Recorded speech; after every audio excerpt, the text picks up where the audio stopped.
la vitamine C, elle est là, elle coule là, elle monte, elle... Bien, bonjour. C'est Nolex 23. Et aujourd'hui, on va parler des vitamines, comme convenu. Ah, trêve de débilité. Aujourd'hui, je vais parler de la vitamine C. La vitamine C ou l'acide ascorbique ou l'ascorbate de sodium ou de potassium, ça c'est une version qu'on a du mal à trouver. Moi, j'ai jamais trouvé de l'ascorbate de sodium. Donc c'est sûrement une vitamine C où on a foutu dessus une molécule de sodium ou de potassium. Je vois même pas pourquoi essayer de trouver un truc pareil. Bon, ça doit servir à quelque chose, mais je sais pas à quoi. Sa formule brute, C6H8O6. Sa structure chimique, attention, R-3, 4-dihydroxy-5-2 parenthèse S, fermez la parenthèse, -1 de dihydroxyéthyle. Une barre de séparation, furane-2-5H-ON. C'est toute une molécule. Donc la vitamine C est une vitamine hydrosoluble, ça veut dire qu'en fait elle est soluble dans l'eau, donc il n'y a aucun problème à l'assimiler, puisqu'en fait tu n'as pas besoin de manger par exemple quelque chose de gras pour l'absorber. Par exemple la vitamine D, tu as besoin de gras pour l'absorber, c'est une vitamine, ou du moins une pro-hormone, un pro-hormone liposoluble, qui est soluble dans le gras en fait. Donc la vitamine C, c'est une vitamine que l'homme ne peut pas produire lui-même, contrairement aux animaux. Paraîtrait qu'il y a des millions d'années, l'homme a cessé de produire la vitamine C. Hein. Donc voilà, hein, blablabla, avec l'évolution de l'espèce. Hein. L'évolution de l'espèce. Elle doit être puisée dans l'alimentation, faut-il encore manger correctement. Hein. Elle participe à des centaines de processus dans l'organisme.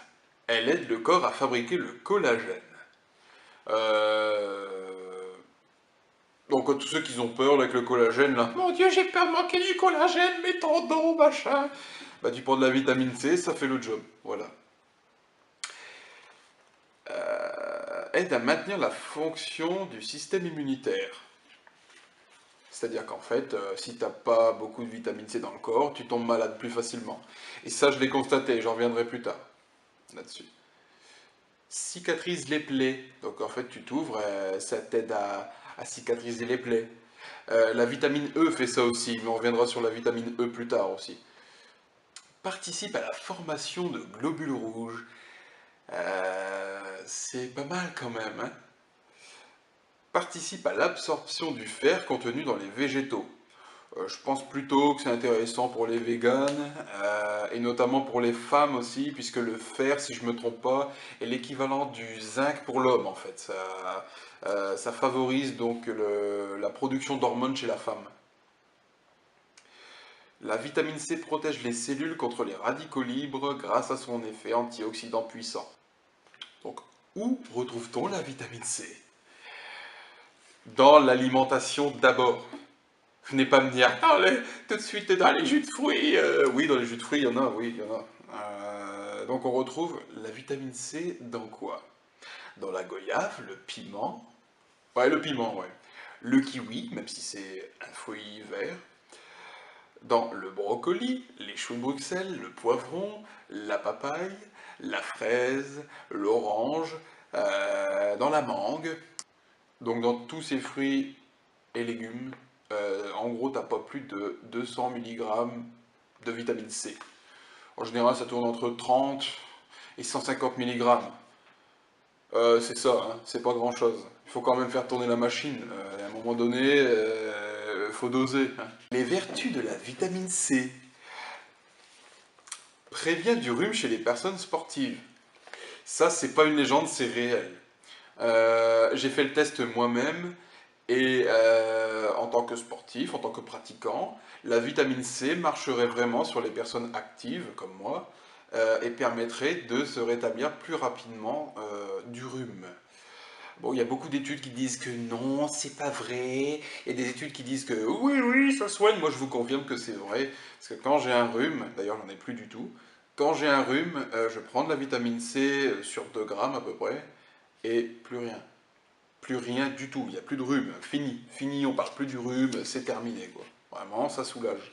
La vitamine C peut être utilisée pour prévenir la pneumonie, le tétanos, les maladies cardiaques, entre parenthèses, si prise à dose correcte. En même temps, c'est pas juste avec une orange que tu vas prévenir un infarctus ou un AVC ou bon, hein, on va pas se mentir. Prévient du cancer si elle est alliée avec d'autres vitamines, notamment la E. Bon, je suis pas scientifique, mais je pense qu'ils ont raison. J'ai fait mes recherches sur plusieurs sites et je pense que c'est fiable. Prévient de la cataracte et des troubles visuels. J'ai pas de cataracte, donc je peux pas confirmer. Aide à prévenir l'asthme. Donc apparemment, les gens qui ont des problèmes respiratoires font bien de se supplémenter en vitamine C, parce qu'apparemment ça dégage les voies respiratoires. Par quel procédé, je ne sais absolument pas. Je ne sais pas du tout, j'ai pas réussi à trouver de trucs sur internet, mais apparemment ça aurait vraiment une réelle efficacité contre les problèmes respiratoires, du moins cardio-respiratoires. La vitamine C est un anticortisol, ça veut dire qu'en fait, si tu as moins de cortisol, tu as moins de stress, et donc moins de stress égale plus de muscles. Tu vois un peu, c'est magique hein, quand même. C'est un anti-fatigue naturel, du coup. Naturel. C'est un antiviral, donc tu as moins de chances de choper des virus. La vitamine C aide à éliminer les métaux lourds du corps. Ça, c'est super intéressant, parce que toute l'année, on mange de la merde. Il n'y a que de la merde dans l'alimentation. Notamment dans le poisson, hein, quand on dit manger du poisson, c'est très bon, des bons gras, il n'y a que des métaux lourds dans le poisson. Il n'y a que de la merde dedans, d'ailleurs dans tout ce qu'on mange. Donc c'est super intéressant de pouvoir filtrer justement dans le foie les métaux lourds grâce à la vitamine C. Pour ces messieurs, du moins il y a peut-être certaines femmes qui peuvent en produire aussi, améliore la qualité du sperme. C'est un régulateur de la synthèse du cholestérol. Je ne sais pas si vous imaginez. La testostérone est un dérivé du cholestérol. Ça veut dire que si tu as une très bonne production naturelle de cholestérol, je pense qu'il y a moyen d'avoir une petite hausse de testo, non? Qu'est-ce que tu en penses? Alors, ses défauts. La vitamine C est pro-oxydante autour de l'entraînement. Ça veut dire qu'en fait, la vitamine C ne doit pas être prise avant ni après un entraînement. Pourquoi?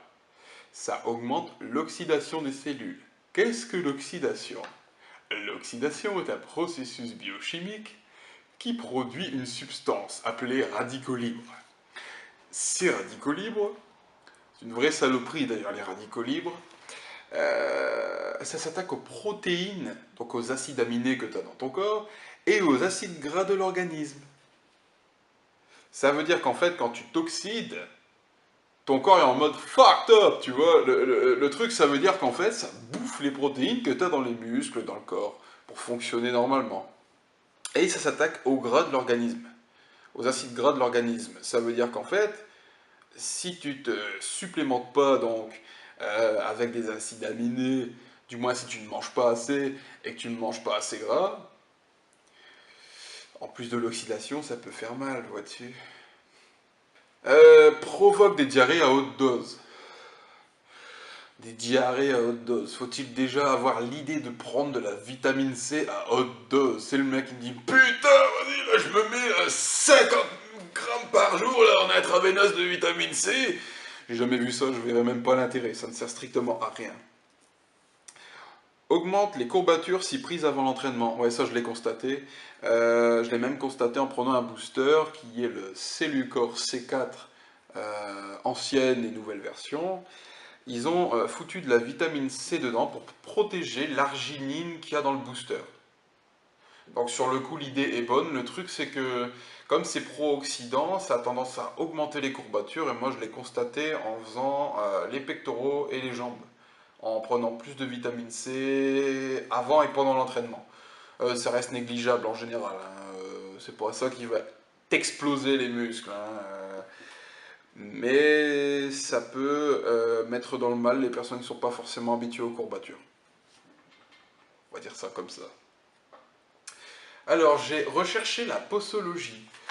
On va se mettre d'accord tout de suite. Les apports journaliers recommandés, c'est toujours bidon, hein. Donc, j'ai relevé pour les 19 ans et plus le dosage journalier recommandé pour les hommes et les femmes. Pour un homme, 90 mg par jour.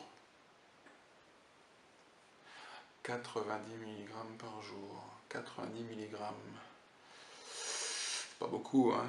Pour les femmes, 75 mg. J'ai même trouvé le dosage pour les fumeurs. 125 mg pour les hommes, 110 pour les femmes. C'est pas beaucoup non plus pour des fumeurs. Pourquoi pour les fumeurs? Parce qu'en fait, la vitamine C, une fois que ça te brûle tes vitamines en fait. Tu as une moins bonne assimilation des vitamines et donc tu n'as pas de vitamines, donc tu t'oxydes toute l'année. Hein, tu es dans les radicaux libres, là, tes radicaux libres sont là, ici, là, comme ça, là, machin. Les posologies en musculation, c'est un peu mieux quand même. Pour un homme, 80 mg à 1 g par jour. Ça, c'est une dose correcte, moyenne, c'est une dose correcte. Perso, je pense qu'on peut monter de 2 à 3 grammes. Peut-être pas 3 grammes, mais les deux, pourquoi pas, je pense. Surtout en hiver, sûrement. Comment prendre la vitamine C? Moi, personnellement, je la rétablis. Comment prendre la vitamine C? Personnellement, je l'étale sur la journée, sur tous mes repas, entre guillemets. Comme c'est une vitamine liposoluble, que tu manges ou pas, de toute manière, tu vas plus vite l'assimiler. Donc, il n'y a pas trop de problème, mais je préfère quand même la prendre en mangeant. Donc, je la divise en 500 mg, voire 1 gramme. Mais en général, le 1 gramme, je le garde avant le coucher. Comme c'est un anticortisol, ça peut t'aider à dormir. Donc comme quoi, c'est pas vraiment une vitamine qui sert strictement à rien. Il y a beaucoup de choses qui se passent dans le corps grâce à la vitamine C. Et vous feriez bien de vous supplémenter parce que dans l'alimentation, on va dire que dans ton orange là que tu suces, il reste ça de vitamine C dedans. Il n'y a vraiment rien. Il n'y a vraiment rien. Entre le transport des fruits et légumes, les températures qui augmentent, qui baissent, machin, ta vitamine C, c'est le néant dedans. Il n'y a vraiment plus rien dans les légumes. Il n'y a plus rien. Donc la supplémentation est de mise. C'est obligatoire si tu veux progresser en musculation, t'as pas le choix. Donc, personnellement, la vitamine C, ça favorise mon sommeil. Moi, personnellement, je trouve pas ça dégueulasse avant de dormir. J'ai une meilleure forme générale, mais bon, c'est pas un truc qui va t'exploser, hein. C'est pas un stéroïde non plus, c'est pas de la coke, hein. J'ai pris la vitamine C, là, elle est là, ici. Non, tu le sens pas comme ça, quoi. C'est vraiment à long terme. Je me sens en forme, mais ça va. Et un truc super intéressant, c'est que j'ai pas de rhume. J'ai plus de rhume. Je ne suis plus malade. Je ne suis plus malade. Et ça, c'est génial. C'est super cool. Euh, quand prendre la vitamine C? Toute l'année. Les cures de vitamine C, les cures de créatine, les cures de vitamines, ça n'existe pas. Personne ne fait des cures de steak haché, personne ne fait des cures d'orange ou d'artichaut, à part les débiles ou les personnes influençables. Ça coûte 3 fois rien. Tu vas en pharmacie, même les pastilles effervescentes, elles coûtent quoi? 2 3 balles max, dosées à 1 gramme. C'est très bien, 1 gramme par jour, tu répartis ça matin et soir, c'est super. Concernant les posologies, n'écoutez pas les médecins, n'écoutez pas les pharmaciens, ne connaissent absolument rien à la pratique de la musculation et de nos besoins journaliers. Ils ne connaissent absolument rien. J'ai été une fois en pharmacie, j'ai acheté de la vitamine C. La pharmacienne m'a pris pour un débile en me disant 1 gramme tous les matins. 1 gramme tous les matins, 1 gramme tous les matins. Donc tu me dis en fait que 2 grammes sera impossible à assimiler, mais tu me dis 1 gramme le matin, plutôt que de répartir. Enfin bref, trouvez vos dosages, essayez la vitamine C, adoptez-la et gardez-la à l'année. C'est le meilleur conseil que je puisse vous donner. Je vous laisse, C'est tout pour la vitamine C.